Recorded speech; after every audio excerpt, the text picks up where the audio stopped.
Okay, hi everybody.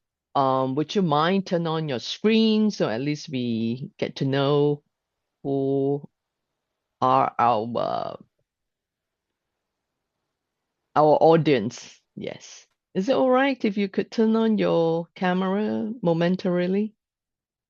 If you're camera shy, I understand. Hi, good morning. It's always good to see faces. Thank you. Thank you for turning on your camera. All right. Good morning, everyone. Thank you so much for being on time. We look forward to this session with you. I'm Dr. Rebecca Chan from the Early Childhood Education Program from PCHD NIE. Here are my two other fellow colleagues. I'll let Hi, them I'm introduce themselves. Hi, I'm Carol. I'm with the SE team, Special Education. And hi, I'm Letchmi. I'm from the MEdHES team. Okay? Yep. Okay. I know because it's a Saturday, everybody has all your other commitment. We shall start now. I'm going to start by sharing early childhood education program. I'm going to share my slides. Thereafter, we will have a breakout room after my third colleague who has finished sharing on high ability study. All right.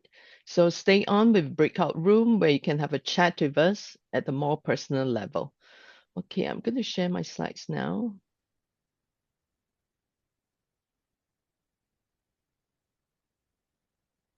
All right. As usual, I'm going to ask the question. Can you see my slides? Um, Rebecca, it's Okay. not Um, launched yet. yes. All right. Everybody can Yes. see the slides. Thanks, Letchmi. All right. Graduate programs, our e-fair. Thank you everyone for making the time for this session. So do take note, application periods are as follows. All right. You can always scan the QR code to check in on that. So I'm going to begin with the early childhood program. All right. Once again, welcome. Master of Education by coursework. So there's no examination, mostly coursework, early childhood education. The entry requirements, as you can see on our website, it requires you to have a degree or a postgraduate diploma with at least, for those with postgraduate diploma, you need at least 1 year of teaching experience. For example, you're an MOE teacher, etc. Basically, the basic requirement is a good bachelor's degree from a recognized university. And together with a degree and a diploma in early childhood education, at least 3 years of teaching experience in preschools or children-related teaching institutions. So that's quite straightforward about it. And this is an overview of the type of courses available in early childhood education. These slides will also give you an idea how often you need to come to NIE for classes. Our classes in January semester, we starts from 5:30 to 8:30 p.m. So we have all this, as you can see, you're very well meaningfully occupied from Monday to Friday. If you're doing part-time, you only come into NIE or online if we do have a blended mode, at least twice a week. If you're going for a full-time, then you will have to come in at least 4 times a week, all right, based on all these courses that you have selected. So those in blue fonts are the core courses that you will need to complete. The rest are elective, where you have choices to choose which one is of your interest. So that's an idea of our July semester. The core courses are repeated for the 2 different semester.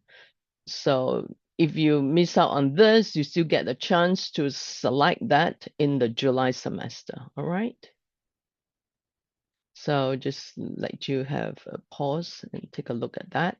Classes, again, 5:30 to 8:30. So the next slide, how are lessons conducted? So NIE courses, we have about 30 to 60% of the course duration, either synchronous and or asynchronous. So we have face-to-face instructions, but again, it differs from course to course and lecturer to lecturer. So the assignments, what are the assignments like? You will usually have an individual assignments with some components to that, as well as group assignments. For example, presentation. So yeah, for this assignment, demonstrate the following skills. We enjoy writing, reading. It's going to be very applicable, applied-based assignments. You will enjoy it. And thank you. That's my presentation for today. Now I shall hand you over to my colleague Carol Tan about Masters of Early Special Needs. Sorry. Thank you.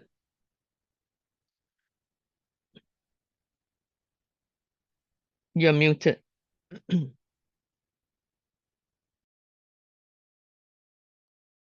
Carol, yeah. Sorry. Good morning, everybody. This is Carol. I'm the program leader for the SE team, Special Education. I think maybe I'll just follow from what Rebecca has mentioned. Some of the courses, the EC courses starts at 5:30, but some of our other courses, like the SE courses, we start at 6 o'clock. So just take note that there might be some slight differences in timing, but majority, I think all our courses are in the evenings, at least for the EC, SE, as well as the HAS. So in terms of the SE requirement, quite similar to the EC, the entry criteria includes a good bachelor's degree from a recognized university. Then in terms of teaching qualification, if you have a teaching qualification, for example, from the if you are an education officer, you might have the PGDE. And if you are SEN officers or sped school teachers, you might have DISE, Diploma in Special Education. Then with that and a 1 year of work experience with persons with teaching disability, you may apply for the SE program. Let's say if you are not an EO, then we'll be looking at minimally also 3 years of working experience in supporting and teaching persons with disability. You may go on to the next slide.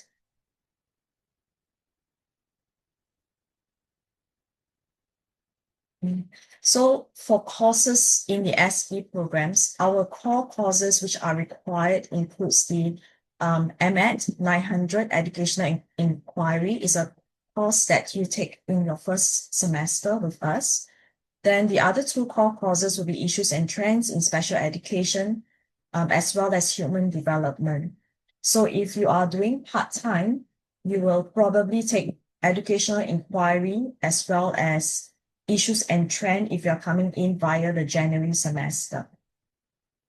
Okay, the other electives that we have includes Learning Disability, Early Intervention, very interesting evidence-based practices in special education, as well as assessment of children and youth with special needs.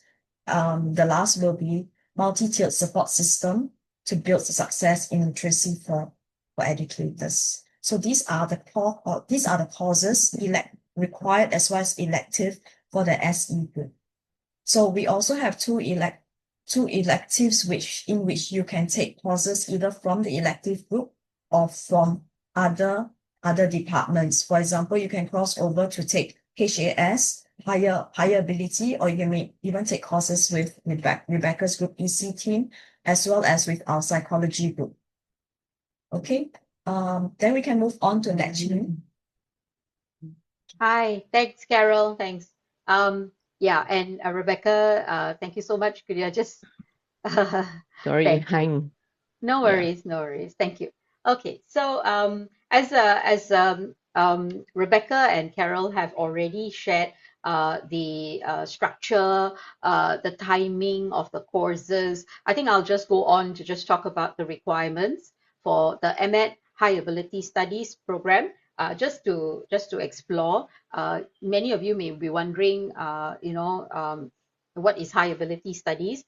It is actually working with students who have high ability within the classroom. Now, some of them may be high achievers, but some of them may be students who they are able to do, but for some reason they're not able to do well in the exam. So we call these students high ability learners. They may not be high achievers. Okay, so I know that if you work in a school environment, there are a handful of students in your classroom that may actually have specialized interest, very deep interest in an area, high ability. They may go on to talk about that. Okay, Rebecca, I think we move to the another Sparkle Talk requirement. I don't know what happened.